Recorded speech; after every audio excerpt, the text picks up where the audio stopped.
चाहता हूँ कि कोरिया में हर बंदे को री एंट्री मिल रही है, सिवाय उन लोगों के जिनके पास G1 है। G1 क्योंकि शॉर्ट टर्म वीज़ा होता है, 3 महीने का 6 महीने का होता है, तो अक्सर लोगों का कॉन्ट्रैक्ट भी नहीं होता, इसलिए फिर वो इमिग्रेशन उन्हें री एंट्री इशू नहीं करते। अस्सलाम वालेकुम, मैं हूं अब्बास हुसैन और आप देख रहे हैं साउथ कोरिया से मेरा यूट्यूब चैनल कोरिया पाक इन्फो।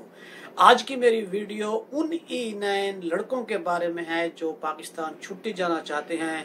और उस जब छुट्टी से वापस आते हैं उसके जो लिए क्वारंटाइन जो सेल्फ क्वारंटाइन होता है उसका क्या प्रोसेस है, उस बारे में मुकम्मल तफसील से बात होगी।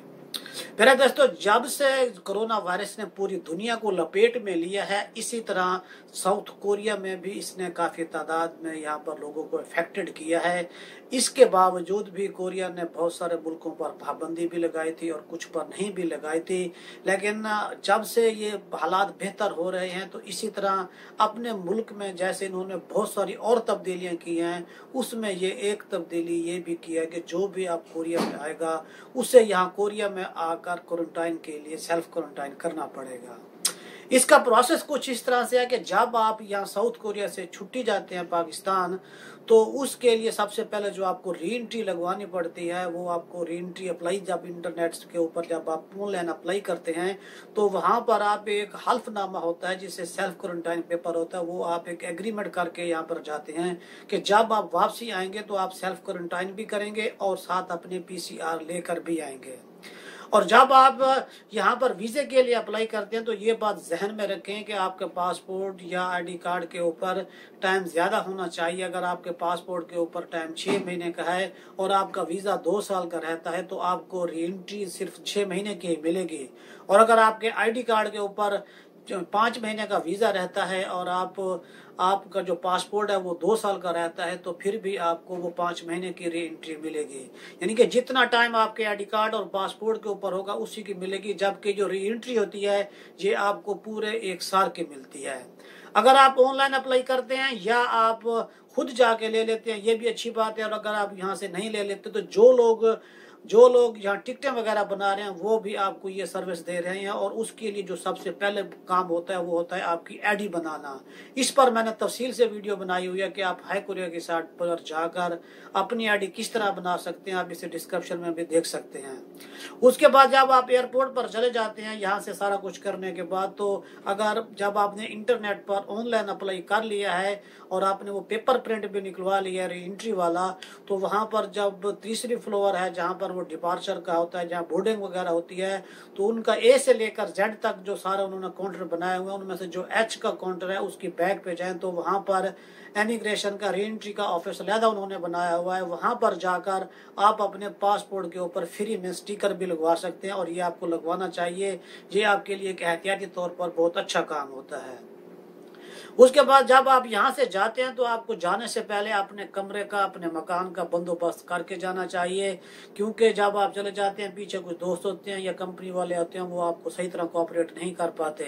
तो जब आप यहाँ से कमरा लेना है, कमरा आपके नाम होना लाजमी है, और अगर आपके किसी दोस्त के नाम है तो फिर भी कोई मसला नहीं, वो चल जाता है, क्योंकि उसके ऊपर जो एड्रेस होता है वो बैनी रखता है और जो उसके ऊपर फोन नंबर दिया होता है जिसने आगे डील करना होता है, बताना होता है कि ये कमरा वाकई यहाँ पर है, तो उसका ये 2 चीजें होना लाजमी होती हैं। जो E9 पर दोस्त है अगर वो जाना चाहते हैं तो अपनी कंपनी को सारा कुछ बता कर जाएं, उनसे बात करें, उनसे बताएं। अगर उन्हें सारा कुछ पता होगा तो आपके वापसी आने की आसानी होगी। और कुछ कंपनियां सपोर्ट कर भी रही हैं और कुछ कंपनियां सपोर्ट नहीं भी कर रही है, और जो खुद अपने दोस्त के जरिए मकान ले लेते हैं तो उन्हें भी चाहिए फिर भी अपनी कंपनी को बताएं कि हम यहाँ तक आएंगे, क्योंकि अगर इसी तरह के अगर आप गए हैं 1 महीने की छुट्टी गए हैं और आप 3-4 महीने लगा सकते हैं, तो इस वजह से हो सकता है कि जब वो क्वारंटाइन के लिए आपके मालिक के साथ राब्ता किया जाए तो वो मालिक कहे कि अब ये हमें बंदा नहीं चाहिए। तो लिहाजा ये सारा काम अपने सर के ऊपर करके पहले जाएंगे तो आपके लिए सबसे ज्यादा फायदा होगा।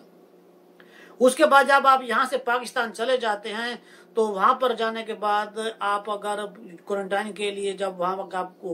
किस तरह अप्लाई करना होता है उसका प्रोसेस कुछ इस तरह से है कि आप हाई कोरिया की साइट पर जाएंगे, वहां पर भी ये पेपर मौजूद है। अगर आप OIC की साइट पर जाते हैं या पाकिस्तान में कोरियन एम्बेसी की साइट पर जाते हैं, ये तीनों जगह पर जो क्वारंटाइन फॉर्म होता है, जो हंगुमल में भी होता है और इंग्लिश में भी होता है। इंग्लिश में इसे हम कहेंगे कन्फर्मेशन ऑफ सेल्फ क्वारंटाइन और हंगुमल में इसे कहेंगे छागा क्यूंगली हागेंसो। तो ये वहां से आप डाउनलोड करके इसे फिल अप करके जो पाकिस्तान में HRD का ऑफिस है जो ओईसी की तीसरी फ्लोर जो 0 पॉइंट पर है वहां पर है, फिर उसी के साथ ये अटैच है एम्बेसी के साथ। वहां पर आप इसे फिल अप करके सेंड करेंगे और जब आप इसे सेंड करेंगे इसमें ना आपको कोई आईडी कार्ड सेंड करना होगा ना पासपोर्ट की कॉपी, फकत आपको यही एक जो क्वारंटाइन फॉर्म होगा इसी को फिल अप करके आपको सेंड करना होगा।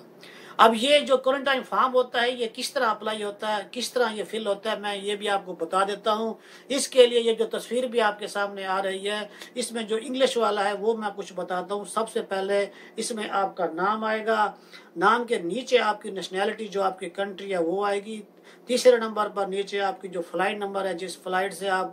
पाकिस्तान में गए थे वो आएगी, और चौथे नंबर पर एड्रेस इन कोरिया जो आपका कोरिया में एड्रेस है, जिस जगह आपने आकर 14 दिन के लिए क्वारंटाइन होना है वो एड्रेस यहाँ पे लिखना होगा, और उसके नीचे जो है वो आपका जो मोबाइल नंबर कोरिया का आपका अपना मोबाइल है वो नंबर लिखना होगा। और इसके सामने जो खाना है उसमें जो डेट ऑफ आपकी बर्थ है वो जो पासपोर्ट के ऊपर आईडी कार्ड के ऊपर है उसी के मुताबिक लिखनी है, यानी कि 1900 जो सन है वो भी साथ लिखना है, और नीचे जो डेट ऑफ अराइवल है जो आपने टिकट कराई हुई है और जब आप वापस जाते हैं तो उसके ऊपर वो डेट टाइम लिखा होता है वो टाइम भी साथ लिखें और डेट भी साथ लिखें, और उसके नीचे जो लिखा है name and cell number of employer जो आपकी कंपनी है उसका आपकी कंपनी का नाम भी लिखें, उसका एड्रेस भी लिखें, और जो आपको वहाँ मैनेजर या मालकिन या मालिक कोई भी आपको डील करता है तो उसका मोबाइल नंबर भी लिखें, और जो कंपनी का एक्टिव नंबर हो टेबल साइड नंबर हो तो वो भी साहब यहाँ पर लिखें, क्योंकि जब आपका ये जो फॉर्म जमा हो जाता है तो फिर यहाँ इसी नंबर के ऊपर कॉल आती है। फिर उसके नीचे नंबर लिखा हुआ है कॉन्टैक्ट नंबर, तो उसमें आपका जो पाकिस्तान का मोबाइल नंबर है जो आप एक्टिव नंबर है वो लिखेंगे। फिर नीचे 2 खाने हैं जिन्हें आप एग्री करेंगे, और लास्ट में नीचे आकर आप जिस दिन ये फॉर्म भेज रहे हैं उस दिन की डेट और टाइम डालेंगे, उसके सामने आप अपना नाम लिखेंगे और उसके सामने आप अपना दस्तखत कर देंगे। यही सूरत हाल ऊपर जो हंगूमल में है उसमें भी करनी पड़ेगी। इसी तरह ये क्वारंटाइन वाला फॉर्म फिलअप करके आप HRD OEC को सेंड कर देंगे। वहाँ पर जब आपका ये जो डॉक्यूमेंट्स हैं ये पहुँच जाएंगे तो 3 दिन के बाद आपको कॉल आएगी और वो आपको कहेंगे कि आपके डॉक्यूमेंट्स हमने वसूल कर लिए हैं, और अब आप अपनी कंपनी से रब्ता करें कि जब उनके पास कॉल जाएगी तो वो उन्हें अगर ये कहना चाहिए कि जी हम इस बंदे को जानते हैं, हमारे पास ये एम्प्लॉई है और इसके जो क्वारंटाइन के लिए कमरा लिया हुआ है ये बिल्कुल ठीक है और इसके ऊपर आप इसे आने दें, कोई मसला नहीं बनेगा। तो फिर जब वो उसके जरिए जब ओईसी के जरिए HRD के जरिए फिर एम्बेसी से होता हुआ यही पेपर कोरिया HRD के पास आएगा, फिर यहाँ से कॉल करके कंफर्मेशन होगी। कंफर्मेशन करने के बाद यही पेपर तकरीबन जब 1 महीने के अंदर आपका पाकिस्तान में चला जाएगा तो वो पाकिस्तान से जो HRD वाले हैं वो खुद आपको कॉल करके पता करेंगे हाँ जी आपका पेपर आ गया है और आपकी फ्लाइट का शेड्यूल क्या है। तो फिर वही उनकी पता नहीं कोई हिकमत अमलिया या उनका कोई प्रोसेस है या उनकी कोई बात है, तो उसी को मद्देनजर आके कहते हैं कि आप अपनी फ्लाइट को जब वो आपको सेंड करते हैं बाई डाक सेंड करते हैं तो वो आपको कहते हैं कि आप अपनी फ्लाइट 5 दिन या 10 दिन की या 15 दिन की आगे एक्सटेंड कराएं। अगर आपने जल्दी ये काम शुरू कर दिया तो आपको एक्सटेंड कराने की जरूरत नहीं पड़ेगी, और अगर आपने लेट किया तो फिर अगर आपके 8 दिन या 10 दिन भी रहते हुए तो फिर आपको लाजमी वो आपकी जो फ्लाइट है वो एक्सटेंड करानी पड़ेगी। यहाँ पर एक बात काबिल जिक्र ये है कि आपने जब यहाँ कोरिया से पाकिस्तान छुट्टी के लिए जाना है तो आपने कोशिश करनी है कि जो आपकी वापसी की फ़्लाइट हो वो हफ्ते और इतवार के दिन की ना हो, क्योंकि जब इस दिन में जब आप यहाँ कोरिया में एंटर होंगे तो यहाँ पर हफ्ता इतवार को छुट्टी होती है और जो इनका हमला होता है वो होता तो है लेकिन इमरजेंसी वाला होता है, ज़्यादा नहीं होता, इसीलिए आप परेशानी से बच सकते हैं। जब वो आपको पेपर मिल जाता है और आपने जब फ्लाइट करानी हो तो उसके लिए आपको एक PCR की रिपोर्ट भी ज़रूरत होती है, वो टेस्ट होता है कोरोना टेस्ट। इस टेस्ट के लिए आप पाकिस्तान में जो OEC ने रिकमेंड की हुई हैं चार जो लैब्स हैं उनके नाम है, एक चुगताई लैब है, उसके बाद शौकत खानम है, उसके बाद आगा खान है और उसके बाद एक्सेल लैब है। इनमें से किसी से भी आप अपनी कोरोना टेस्ट की PCR रिपोर्ट कराएंगे तो वो रिपोर्ट आपको जब आपने फ्लाई करना है पाकिस्तान से तो आपको उससे पहले 72 घंटे की पहले होना लाजमी है। लेकिन ये जब आप पाकिस्तान के हर छोटे बड़े शहर में इनकी लैब्स मौजूद हैं, ये 6 से 7 हज़ार फीस लेती हैं, तो ये आपका सिम्टम लेकर आपका चेक करती हैं और आपको 24 घंटे के अंदर आपकी जो रिपोर्ट होती है वो दे देते हैं। और जब आप वहाँ से पाकिस्तान से जब आप कोरिया में आ जाएंगे तो यहाँ एयरपोर्ट से फिर बाई टैक्सी भी आ सकते हैं। अगर आपका कोई दोस्त गया हुआ है गाड़ी पर तो उसके साथ भी बैठ कर आ सकते हैं, लेकिन रास्ते में स्टे नहीं कर सकते। और अगर आप बाई बस आना चाहते हैं तो वो भी आ सकते हैं। जब आएंगे 1-2 दिन में आपका यहाँ पे जहाँ कमरे में रहेंगे वहाँ पर भी आपका ये कोरोना टेस्ट होगा, और उसके बाद जब आपका 13वां दिन होगा उस दिन भी आपका दोबारा कोरोना टेस्ट होगा जो कि फ्री होता है। और अब अगर आपका नेगेटिव आ जाता है तो फिर आप अपनी कंपनी में जाकर अपना काम वगैरह कर सकते हैं। ये सारा कुछ करने के लिए जब आप एयरपोर्ट पर आते हैं, जब पाकिस्तान से फ्लाई करते हैं, तो कोरिया में एंटर होने के लिए आपको 6 पेपर्स की जरूरत होती है। उनमें सबसे पहले आपका पासपोर्ट होता है, नंबर 2 पर आईडी कार्ड, नंबर 3 पर आपकी पीसीआर कोरोना टेस्ट की रिपोर्ट, नंबर 4 आपका रिटर्न री एंट्री लगवाने वाला जो पेपर है वो, उसके बाद जो आपके वो HRD जो आपको सेंड करती है क्वारंटाइन, जो सेल्फ क्वारंटाइन जो वेरिफिकेशन जो पेपर होता है वो, और उसके बाद जो आपका जिस कमरे में आकर रहेंगे उसका फोटो या उसका कोई पेपर हो तो कोई मसला नहीं है। ये सारी चीजें आप लेकर कोरिया आ सकते। कोरिया अगर आप आ जाते हैं, छुट्टी जाने में और छुट्टी वापस आने में आपको कोई मसला नहीं बनेगा। बस लोगों में थोड़ा सा खौफ फैला हुआ है कि ये कैसे होगा, किस तरह होगा, तो लेकिन इतना मुश्किल नहीं है। सारा कुछ आपके अपने इख्तियार में होता है, कोई वहाँ पर कोई लंबी सांस नहीं होती। लिहाजा आप अपना एहतियात करें और जहाँ से जाने के लिए मुकम्मल प्लानिंग के साथ इन्फॉर्मेशन इकट्ठी करके सारा कुछ करके जाएं तो आपकी छुट्टी बहुत अच्छी गुजरेगी। लेकिन पाकिस्तान जाकर जैसे ही आप जाते हैं, अगर आपकी छुट्टी 2 महीने की बाद तो आप 10 दिन के बाद फौरन अप्लाई कर दें, ताकि जैसे ये पेपर 1 महीना लग जाता है क्लियरिफिकेशन में, तो जैसे आपका पेपर फाइनल हो तो उस वक्त आपकी फ्लाइट हो तो आप इजीली वापस कोरिया में आ सकें और अपनी कंपनी में दोबारा काम कर सकें।